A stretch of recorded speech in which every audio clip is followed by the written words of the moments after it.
It's Frankie. Welcome to the think tank. So I am going to go over Leticia's timeline with you. So this is coming basically from law enforcement. So I thought we should go over this. We've also got a list of the websites that she had checked out, but I do believe we went through this on yesterday's video. And I might just do one that is based on all of her searches, all the BS that she pulled right after. She's not the smartest criminal. So Letecia said she met alleged R-wordist Eduardo near a construction site, but police do not believe this story to be accurate. She claimed that Gannon knocked over a candle, burnt the carpet. She called Eduardo to come fix it, gave him a garage code, and he said that he would fix it the next day. And Letecia claimed that Gannon was up most of Sunday night into Monday morning with stomach problems. So January 27th, 4:37 a.m., Leticia's employer was told that her stepdad had been killed after being hit by a car and that she would not be into work. So I'm not sure what time. I'm not finding anything concrete, but it's saying that Gannon did stay home and was most likely alive on the morning of the 27th. 8:13 to 8:17 a.m., Letecia took pictures on her cell phone of Gannon sleeping. I'm going to show you a couple of pictures. So this is the picture that she took that morning for whatever reason of Gannon sleeping in his bed. I'm not sure what that picture was supposed to clarify or straighten up, but that is what she has said. This is a sleeping Gannon. So at 10:16, neighbors' surveillance video shows Nissan Frontier with Letecia and presumably Gannon leaving the residence. Letecia left her cell phone at home. It was locked somewhere between 9:56 a.m.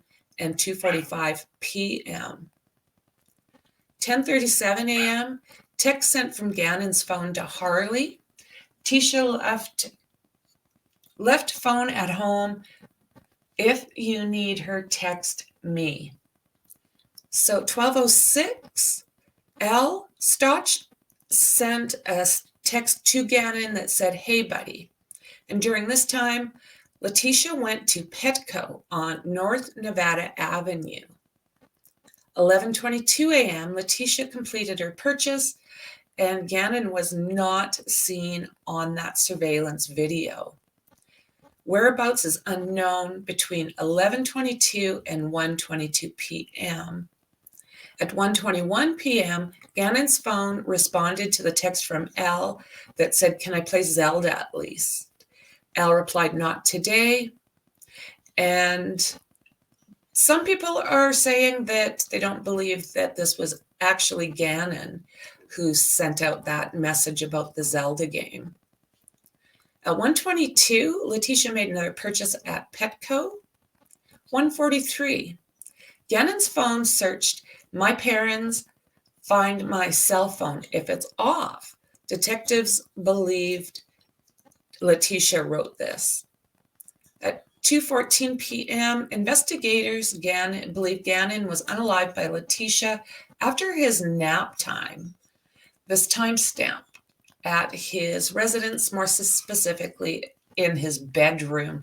It blows me away how accurate a lot of these digital information, how much of that is traced. Look what just happened in that Murdoch case. Oh my God.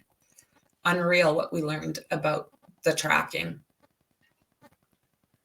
Okay, so 2:19, the vehicle returned. What appears to be Letecia got out and presumably Gannon. Hard to tell by the video.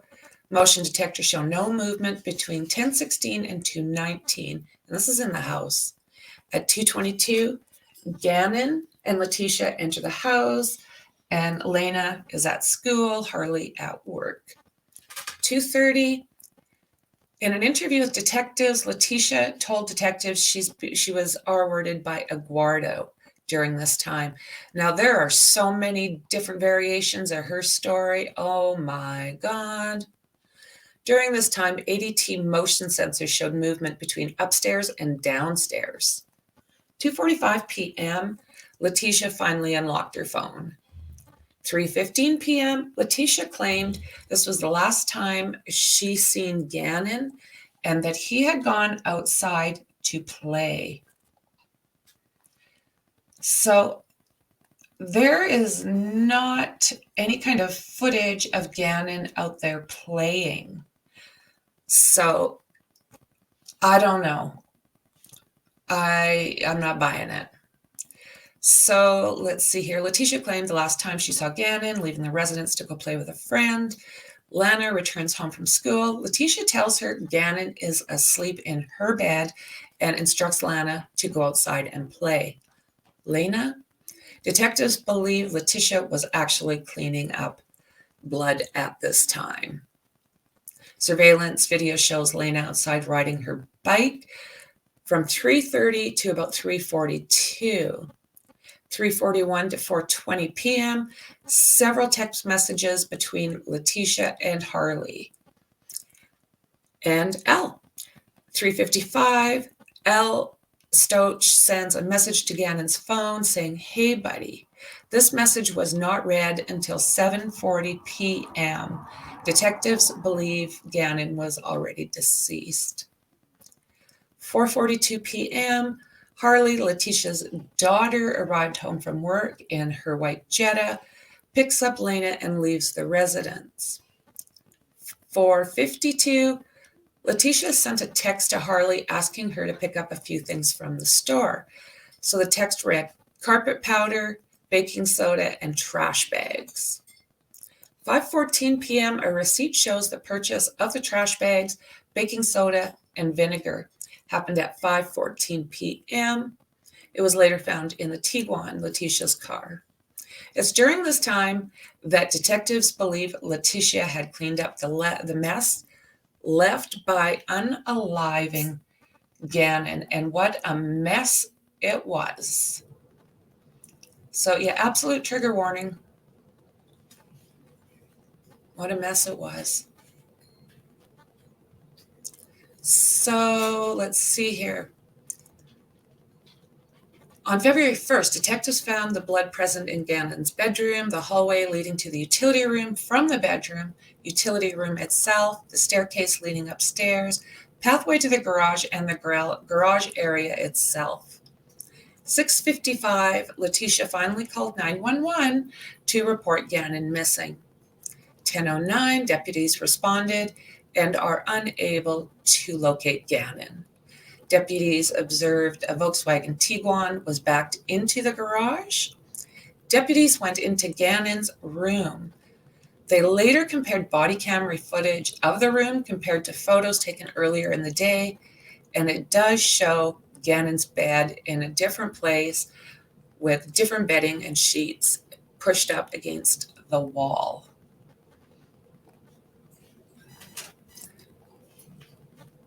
Oh my goodness, this woman. January 28th at 5:14 a.m., Letecia texts a babysitter and said, this happened after 3:30. We talked to him. Then he told me home around by 6. The sitter said, someone posted he wasn't at school either.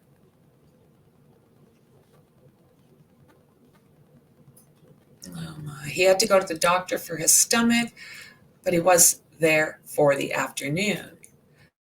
The sitter said, where did he say he was at? Honestly, I don't keep up with his friends, Letecia said. 8:30 a.m., the receipt shows Letecia rents a 2019 Kia Rio from Avis Rent-A-Car in Colorado Springs. Letecia texts Harley to pull in her car, the white Jetta, into the garage. And Letecia picks up Al from the airport. Okay. And then stops at King Soopers, Wendy's, and then heads back home in Lorson Ranch. 12:57 p.m. Search on Letecia's phone. Can Nintendo find my Switch? 4:04 to 4:17. Investigators asked Letecia for Gannon's toothbrush for DNA. 4:19. Letecia texted Al and said that they are asking for our son's toothbrush, but said there's nothing wrong. Something isn't right. I think they're hiding something. Al asked who, the police? She said, yes, they asked for toothbrushes. Al just said, what do you think they're hiding? So at 7, Letecia picked up the VW. She left it earlier that morning at the COS airport short-term parking lot. 7:02 p.m. receipt shows Letecia leaving COS airport with the Tiguan. Between 7:02 and 12 a.m. on the 29th, detectives believe Letecia used the Tiguan to dump Gannon's remains. Just not a healthy-minded individual. I don't know what the hell is going on with her, but yeah. I don't think there's any kind of illness that literally makes you snap to this point unless it's deep and dark. So let's see here. Between 8:30 p.m. to 10:20 p.m., location data from the Tiguan shows the vehicle was in the area of 105 Perry Park Road in Douglas County in Colorado. Phone data from the Tiguan showed the vehicle north or USA FA and south of Douglas County. 9:16 p.m. to 9:28 p.m., data from the Tiguan shows the car driving into a rural area near Highway 105 and Perry Park Road, and then driving out. She was all over the place. Of note, Harley's phone shows near Staugh-Stepmonsters' residence. Detectives don't believe Harley was with Letecia at this time. At 10:26, Harley left Staugh-Stepmonsters' residence, and detectives believe she picked up Letecia near Powers and Carefree. 10:45 p.m., Letecia makes a statement to investigators via text message. What do you want from me? Because I have nothing. One of your very own leaked to me what you guys were doing. I did nothing, or I'm being set up. I'm not really even sure, other than being told that by another blue with El Paso, I was told I couldn't go home to sleep. And on top of that, that men were sent to the home with, okay, let's see that again. Couldn't go home to sleep. And on top of that, men were sent to a home with a minor female, and she was forced to stay there, not to even have good. Every conversation that said, even at this moment, I can hear inside, what do you want from me? And Detective Bethel just said, come talk to me. I would like some more information to find Gannon. Oh my goodness. She has, I don't know. Unbelievable. Sick girl.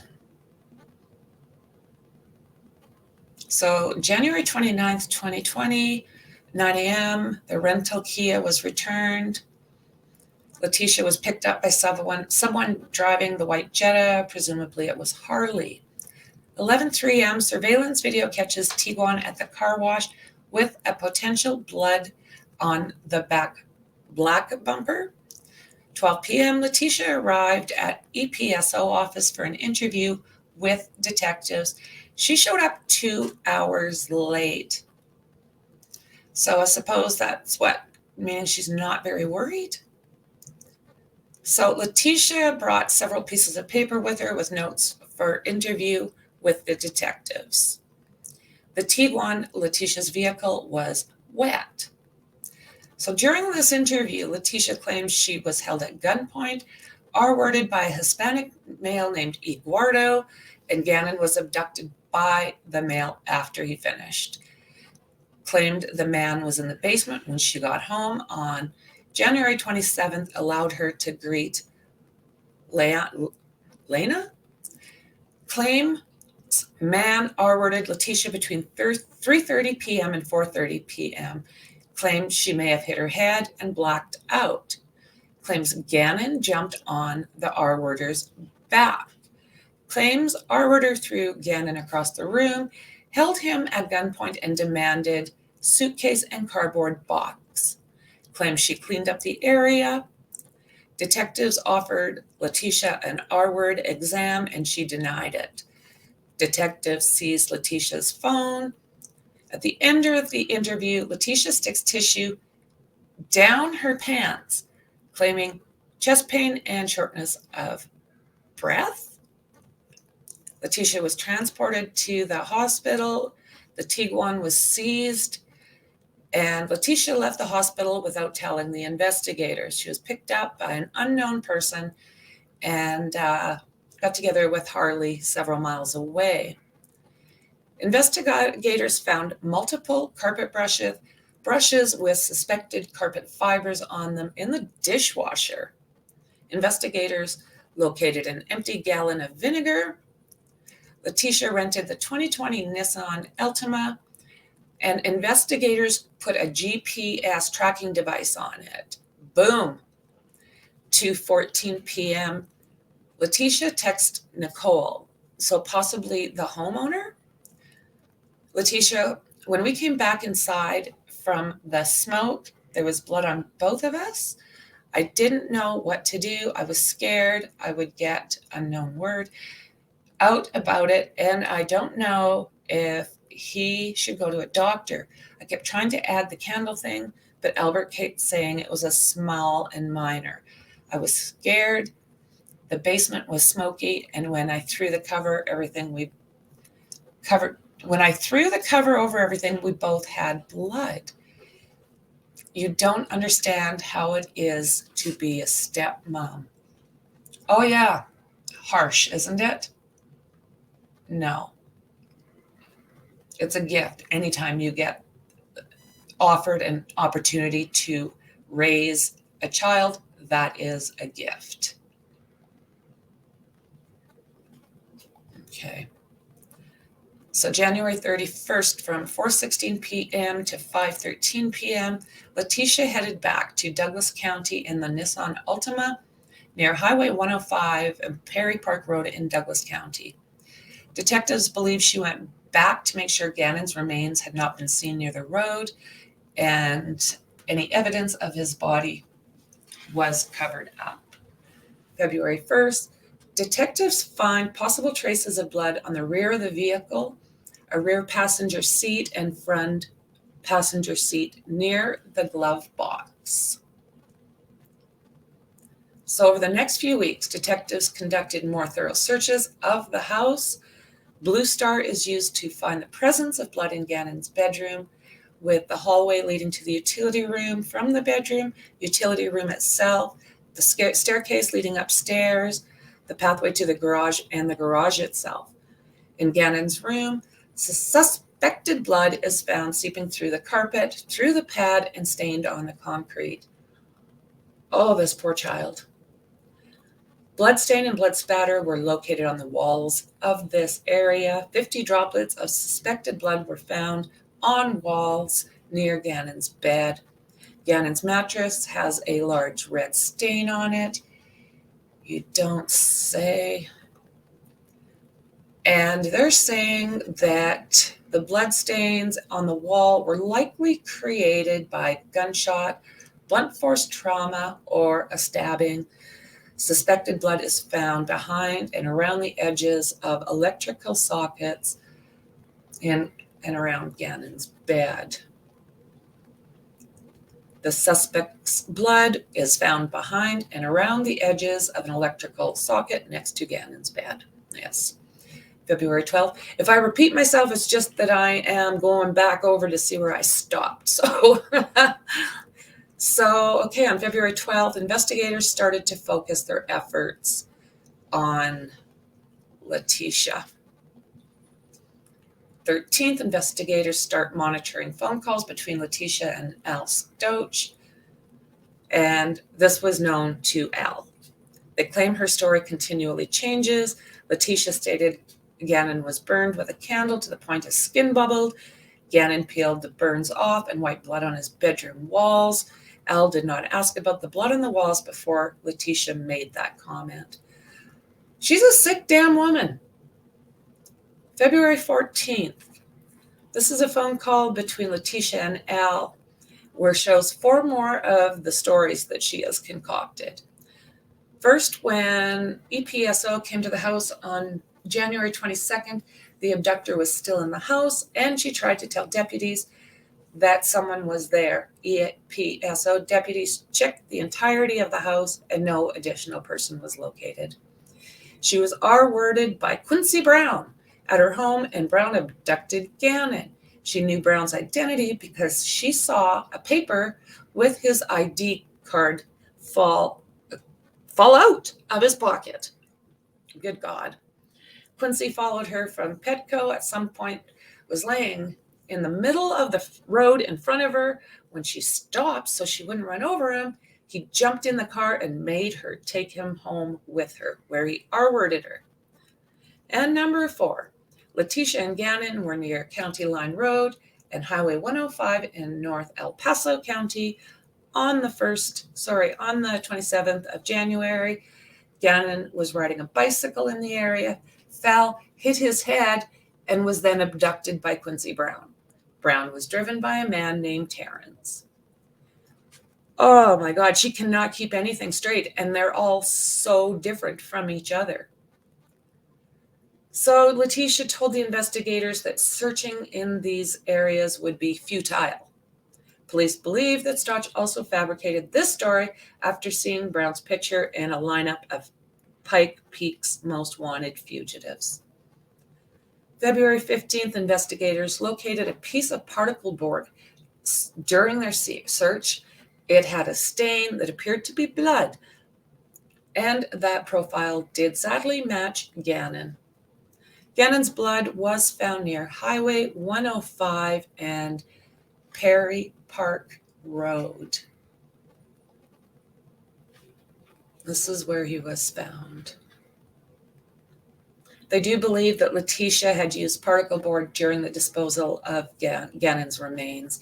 Letecia told investigators that she had told Al Gannon fell off his bike because she thought that's what he wanted to hear. Letecia told Al over the phone the blood in the corner of Gannon's room was a combo of hers and Gannon. She said the abductor R-worded both her and Gannon and was present when EPSO came to the house that night. Oh, you sick biatch. February 16th, 7:28 p.m., Letecia told a friend that she had given Al false stories because she knows he won't believe anything she says. February 17th at 1:53 p.m., Letecia told a friend that she was thinking about flying out to Colorado to take a lie detector test to prove her innocence. She said, they think that I am still in Colorado.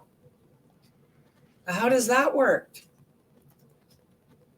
4:11 p.m., Letecia told an unknown female that she is going to take a lie detector test, but the test wouldn't be admissible in court and no law enforcement would be present. There you go. February 18th, 10:14 a.m., Letecia called a number associated with fakepolygraph.com. Letecia told the callers she never received confirmation for the test she had paid for. Unknown male said he'd send her an email. 11:16 a.m., Letecia calls the phone number again and inquires about the email. Male says her report was blocked by management because of the questions she wanted on the test. He said any test with illegal activities and the company has the right to not send it. Letecia, what do you do now? Just delete it and go on about life and keep the money And supposedly he said, yes, we do indeed. Letecia just said, okay, gotcha, thank you. Letecia, the detectives reached out to the Mail with website and asked questions she was trying to get answers for. February 28th, Judge Ruffalo signed a warrant for her arrest. March 2nd, Letecia was arrested. And sadly, on March 17th, Gannon's remains were found near Pace, Florida. So, yeah, may he rest in peace. This is horrifying. They're saying that one gunshot wound and up to 19 stab wounds. So there's no excuse. I don't care if you are falling down mentally so bad that you are starting to getting to a point where you might lose it with a child. It's time to I don't know, go to the doctor, get checked, whatever it takes, because you can not ever allow yourself to get to a point where you're going to hurt anybody. But a child, come on now. So guys, I thought maybe I would share that with you. I've got quite a few more things I want to get out before this trial does start. A little bit of refreshers going over. There's so much paperwork. So going through all of that with you. And yeah, let's hope and pray that Gannon gets justice and she doesn't end up serving something minimal because of some kind of insanity plea. So guys, thanks again for being here with me. I appreciate you, and I'll absolutely see you in the next one.